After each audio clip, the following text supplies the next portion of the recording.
Good morning, good afternoon and good evening. This is Ram Bishnoi and you're watching Geography Guru. आज के इस episode में हम discuss करेंगे class 9th SST social science सामाजिक विज्ञान के सिलेबस को, उसको एनालाइज करेंगे, उसकी स्ट्रेटजी आपके साथ डिस्कस करेंगे कि सिलेबस को हमें कैसे पढ़ना है, क्या पढ़ना है, क्या नहीं पढ़ना है, कौन सा टॉपिक मोस्ट इंपॉर्टेंट रहेगा, कौन सा चैप्टर है वो मोस्ट इंपॉर्टेंट रहेगा, हमारी तैयारी कैसे होनी चाहिए। ये सारी चीज़ें हम डिस्कस करेंगे इस एपिसोड में। यानी कि आपकी कंप्लीट फुल ईयर की प्लानिंग रहेगी कि आप इजीली कैसे स्कोर कर सकते हो सोशल साइंस में। तो चलिए शुरुआत करते हैं हम आज के इस एपिसोड की और देखते हैं आपका इस सेशन का ये सिलेबस क्या रहेगा। तो यहाँ पर आपका ये सोशल साइंस का यानी कि सामाजिक विज्ञान का सिलेबस है, जिसका कोड नंबर सीबीएसई की तरफ से कोड नंबर है 087 और इसमें हम एनालाइज करेंगे आपके क्लास 9th के सोशल साइंस के सिलेबस को। सबसे पहले हम बात करते हैं हिस्ट्री की। हिस्ट्री में आपके पास जो फर्स्ट चैप्टर रहेगा वो रहेगा फ्रांसीसी क्रांति। ये जो चैप्टर है आपकी पूरी क्लास 9th का सबसे इंपॉर्टेंट चैप्टर है, क्योंकि अगर हम हिस्ट्री की बात करें तो हिस्ट्री में मोस्ट इंपॉर्टेंट है ही। ये क्लास 9th का सबसे मोस्ट इंपॉर्टेंट, क्योंकि सबसे ज़्यादा वेटेज इसी चैप्टर को मिलने वाली है। यहाँ से आपका एक लॉन्ग आंसर टाइप क्वेश्चन बनेगा, एक आपका 3 मार्क्स का क्वेश्चन बनेगा, 1 मार्क्स के क्वेश्चन भी रहेंगे, मैथ वर्क में भी आ जाता है। ये जो चैप्टर है आमतौर पे जब हम इसकी शुरुआत करते हैं तो यहाँ पे गड़बड़ी क्या करते हैं ज़्यादातर स्टूडेंट्स कि इस चैप्टर के हम क्वेश्चन आंसर को पहले कर लेते हैं, चैप्टर को समझने की कोशिश नहीं करते। अगर आप इस चैप्टर को समझोगे या फिर अगर आप क्वेश्चन आंसर्स भी कर रहे हो तो वो अगर सीक्वेंस में करोगे तो ये चैप्टर पढ़ने में मज़ा आएगा। एक अच्छी सी कहानी है 1789 से, यानी कि 1789 में एक क्रांति होती है। क्यों होती है, ऐसे क्या कारण थे, उसके बाद उस क्रांति में क्या होता है, उसके बाद क्या होता है, उसके बाद बहुत सारा ड्रामा होता है। वो ड्रामा क्या होता है वो सब कुछ इस चैप्टर में बताया गया है। तो बहुत इजी चैप्टर है, बहुत इंपॉर्टेंट चैप्टर है। इस चैप्टर को आपको समझ के साथ करना है। अगर आप अभी से तैयारी करना चाहते हो तो इस चैप्टर की एक रीडिंग ले लीजिए, सेल्फ स्टडी कर लीजिए। समझ में आए ना आए कोई बात नहीं, एक बार आप रीडिंग कर लीजिए, उसके बाद आपको मजा आएगा इस चैप्टर को अगर आप कहीं और से समझोगे या फिर आप क्वेश्चन आंसर को डिस्कस करोगे तो। ये कैसे करना है इसको हम एंड में डिस्कस करेंगे कि इस चैप्टर के लिए मैं आपको क्या देने वाला हूँ। उसके बाद सेकंड जो आपका चैप्टर है यूरोप में समाजवाद एवं रूसी क्रांति, socialism in Europe and the Russian revolution, ये हमारा सेकंड चैप्टर रहेगा। ये चैप्टर भी आपका कंपलसरी चैप्टर है, इंपॉर्टेंट चैप्टर है। इस पर बात की गई है रशियन रेवोल्यूशन की, लेकिन इसमें 3 रेवोल्यूशन है। 1905 की रेवोल्यूशन दी गई है, 1917 की फेब रेवोल्यूशन है, फरवरी की रेवोल्यूशन है, और उसके बाद अक्टूबर की क्रांति की बात की है। तो रेवोल्यूशन से पहले क्या था, रेवोल्यूशन क्यों हुई, उसके बाद क्या हुआ, ये सब कुछ इस चैप्टर में बताया गया। तो ये चैप्टर काफ़ी इजी है, इजी है थोड़ा सा, अगर आप हम ठीक से इसको समझेंगे तो इजी रहेगा, मुश्किल नहीं है। सीधे आपको जंप नहीं करना है कि कहीं पे भी इधर उधर आप सीधे क्वेश्चन आंसर के ऊपर जंप कर जाओ, तब मज़ा नहीं आएगा। उसके बाद जो थर्ड चैप्टर है नाथसीवाद और हिटलर का उदय, Nazism and the rise of Hitler, ये भी काफ़ी इंटरेस्टिंग चैप्टर है। इसमें हिटलर की बात की गई। हिटलर के बारे में सभी ने सुना होगा, एक था हिटलर जो बंदा तो ठीक था लेकिन उसका दिमाग खराब था, और उस सनकीपन ने उसने बहुत कुछ ऐसा किया कि जिसके कारण आज भी घृणा नफरत के साथ हिटलर का नाम लिया जाता है।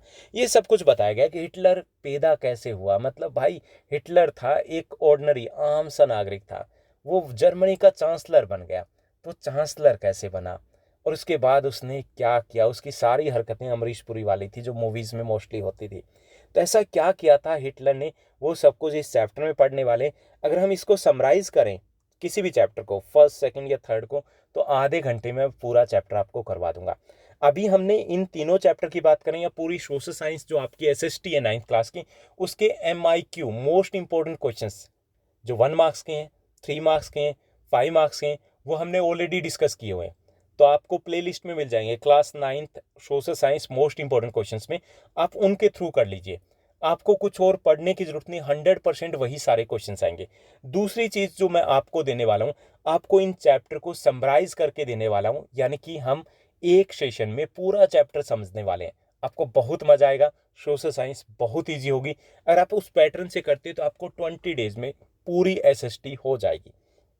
तो ये 3 चैप्टर है हिस्ट्री के जो मोस्ट इंपॉर्टेंट रहेंगे। उसके बाद आपके 4th और 5th चैप्टर है जो कि मैंने अलग शेड में शो किया है। ये जो चैप्टर है इसमें से कोई एक चैप्टर करना है। अभी तक का जो सीबीएसई का सिलेबस है उसके अकॉर्डिंग 4 चैप्टर है, वन समाज तथा उपनिवेशवाद।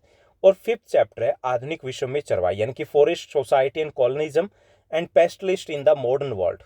ये हमारे 2 चैप्टर, लेकिन इनमें से करना हमें कोई एक। लेकिन इन चैप्टर्स को अभी नहीं करना, क्योंकि इस बात की जाए, अभी की अगर बात की जाए तो ये रिवाइज हो सकता है। सीबीएसई का लास्ट ईयर जो रिवाइज सिलेबस था, तो उसमें इन चैप्टर्स को डिलीट कर दिया गया था, रिमूव कर दिया गया था। तो होपफुली इस बार भी ये रिमूव होने वाले हैं। अगर रहते तो इसमें से हम कोई एक चैप्टर करते। अगर आपको कोई एक चैप्टर चूज करना हो तो आप इनमें से चूज करने वाले हैं फिफ्थ चैप्टर को, आधुनिक विश्व में चरवाए, जिसमें आसान सी कहानी दी गई चरवाहों की।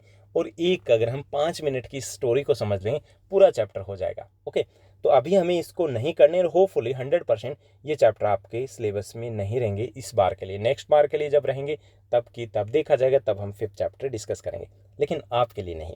ओके, तो ये रहेगा हमारा हिस्ट्री का 5 चैप्टर्स है, उसमें से 3 चैप्टर्स के ऊपर हमें फोकस करना, और तीनों चैप्टर्स ईजी हैं। जहाँ तक हिस्ट्री को लेकर के आपका एक इशू रहता है कि भाई हिस्ट्री में तो डेट्स बड़ी होती है और वो याद ही नहीं होती, लेकिन आपके इन चैप्टर्स में इतनी सारी डेट्स नहीं है।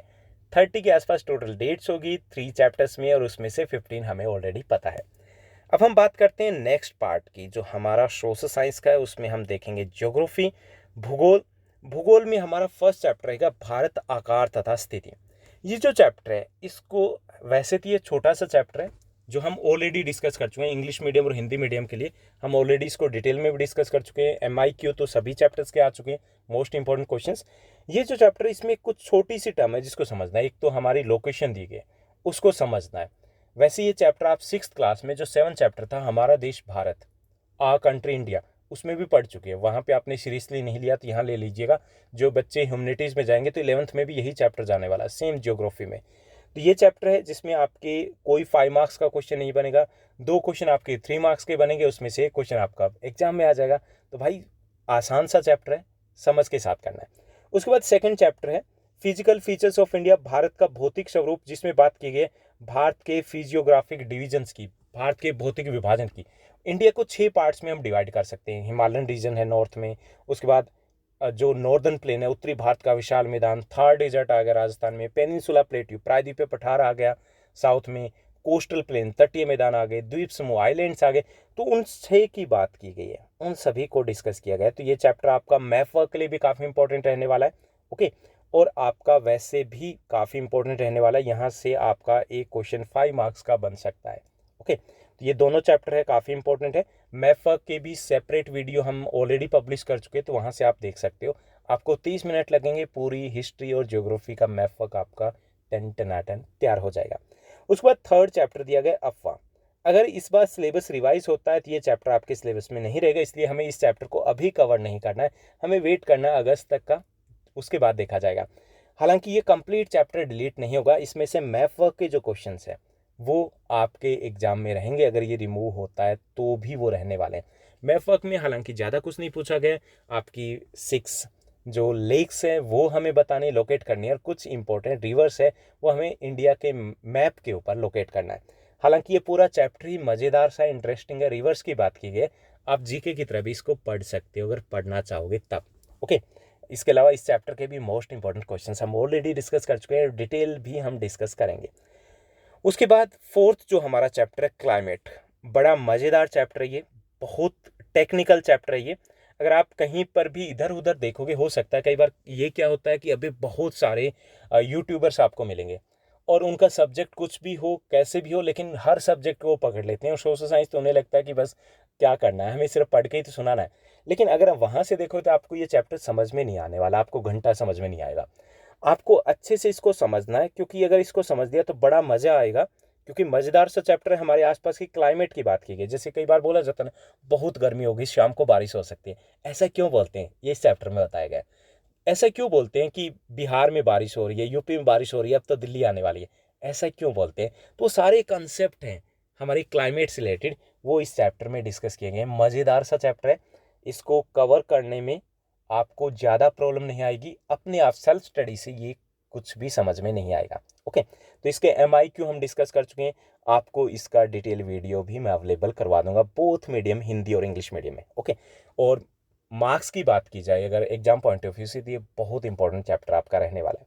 उसके बाद फिफ्थ चैप्टर है natural vegetation and wild life, प्राकृतिक वनस्पति एवं वन्य प्राणी, ये चैप्टर है, बहुत आसान सा चैप्टर है, यानी कि अगर हम 40 मिनट में करें तो पूरा चैप्टर हो जाएगा। इसमें बात की गई है प्राकृतिक वनस्पति, नेचुरल वेजिटेशन क्या होती है, और वो डाइवर्स होती है, हर जगह अलग अलग टाइप के पेड़ पौधे हैं, तो ऐसा क्यों है ये हमें बताना है।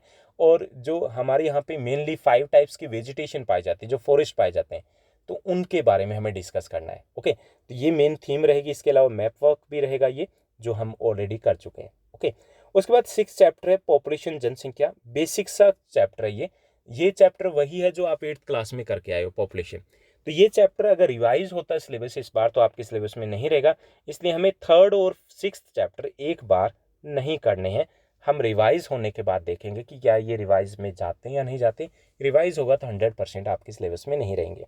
ओके, तो ये रहेंगे आपके ज्योग्राफी में चैप्टर। 6 चैप्टर हैं, 2 आपके रिवाइज में नहीं रहेंगे। अगर रिवाइज होता है तो आपके 4 चैप्टर रह जाएंगे और आपके 3 चैप्टर रह जाएंगे हिस्ट्री में। टोटल हो गए 7। अब हम आगे बढ़ते हैं और बात करते हैं आपके नेक्स्ट बुक की, जो कि आपकी सिविक्स, जिसको आप नागरिक शास्त्र बोलते हैं, वैसे ये पॉलिटिकल साइंस होता है, राजनीति विज्ञान।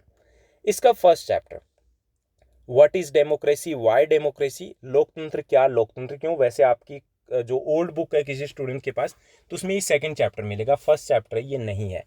ये फर्स्ट चैप्टर आपके सिलेबस में से परमानेंटली डिलीट हो चुका है, तो इसलिए इसको आप फर्स्ट चैप्टर मान के चल सकते हैं। छोटा सा चैप्टर है, छोटा सा चैप्टर है, इसमें एक ही चीज़ हमें पढ़नी है, डेमोक्रेसी क्या है, उसको 10 तरीके से घुमा फिरा करके बताया गया। यानी कि एक क्वेश्चन हमने समझ दिया what is democracy and what are the merits of democracy, तो मतलब पूरा चैप्टर हो गया। मज़ेदार सा है, ईजी सा है, और यही जो 2 क्वेश्चन हम पढ़ेंगे वो सारे के सारे एग्जाम में आने वाले हैं। उसके बाद 2nd चैप्टर है संविधान निर्माण, कॉन्स्टिट्यूशनल डिजाइन की बात की गई। कॉन्स्टिट्यूशन हमारा कैसे बना, उसके मेन फीचर्स क्या हैं। जो मेन फीचर्स है, आप जब भी एनसीईआरटी की बुक देखते हो तो उसमें सबसे पहले प्रस्तावना दी होती है हमारे संविधान की, वही सारे मेन फीचर्स है, वही हमारा दर्शन है, उसी पर हमारा कॉन्स्टिट्यूशन बेस्ड है। तो ये सब कुछ इसमें बताया गया कि हमारा कॉन्स्टिट्यूशन कैसे बना, क्या क्या प्रोसेसेस रही, क्या क्या मेन फीचर्स हैं, विशेषताएं क्या है, और क्या क्या डिफिकल्टीज को फेस करना पड़ा जब कॉन्स्टिट्यूशन को बनाया गया था, फ्रेम किया गया था। तो ये भी इजी पीजी सा चैप्टर रहेगा आपका। 3rd चैप्टर आपका, जो कि ओल्ड बुक में 4th रहेगा, चुनावी राजनीति, इलेक्ट्रल पॉलिटिक्स। मज़ेदार चैप्टर है, बहुत मजा आएगा इस चैप्टर को करने में, क्योंकि पॉलिटिक्स हम सीखने वाले हैं कि ये पॉलिटिक्स में होता क्या है।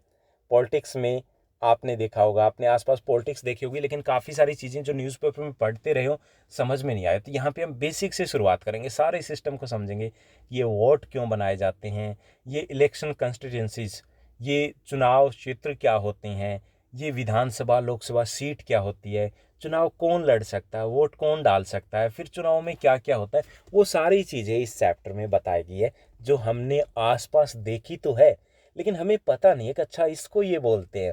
आपको चैप्टर पढ़ते हुए ऐसा लगेगा। उसके बाद 4th जो हमारा चैप्टर रहेगा पॉलिटिकल साइंस का, वो रहेगा संस्थाओं का कामकाज। संस्थाओं का कामकाज, वर्किंग ऑफ इंस्टीट्यूशंस। इसमें बात की गई हमारे कुछ डेमोक्रेटिक इंस्टीट्यूशंस की, जैसे कि जुडिशरी है, हमारा पार्लियामेंट है, इसके अलावा प्रेसिडेंट की बात की जाए या फिर प्राइम मिनिस्टर, तो ये भी इंस्टीट्यूशंस है। तो इनकी पावर्स क्या होती हैं, इनके फंक्शंस क्या होते हैं, लोकसभा राज्यसभा में डिफरेंस क्या है, ये सब कुछ इस चैप्टर में करने वाले हैं। तो ये भी ईजी सा चैप्टर है, यानी कि इसमें कुछ हम इंपॉर्टेंट टर्म्स वो डिस्कस करेंगे जो हम ऑलरेडी क्लास 8th में कर चुके हैं, लेकिन यहाँ पर थोड़ा सा डिटेल में चले जाएंगे, लेकिन रहेगा ईजी। उसके बाद 5th चैप्टर है डेमोक्रेटिक राइट्स, लोकतांत्रिक अधिकार, हमारे मौलिक अधिकारों की इसमें बात की गई। लेकिन ये चैप्टर अगर सिलेबस रिवाइज होता है तो आपके इस पार्ट में से, यानी कि इस क्लास में से टाटा बाय बाय रहेगा इसका, इसलिए इसको अभी नहीं करना है। अगर करना भी हुआ तो भाई बड़ा आसान सा चैप्टर है, जो हम पहले पढ़ चुके हैं वही आने वाला है। उसके बाद हम बात करेंगे इकोनॉमिक्स की, यानी कि अर्थशास्त्र की, आपकी जो 4थी बुक है।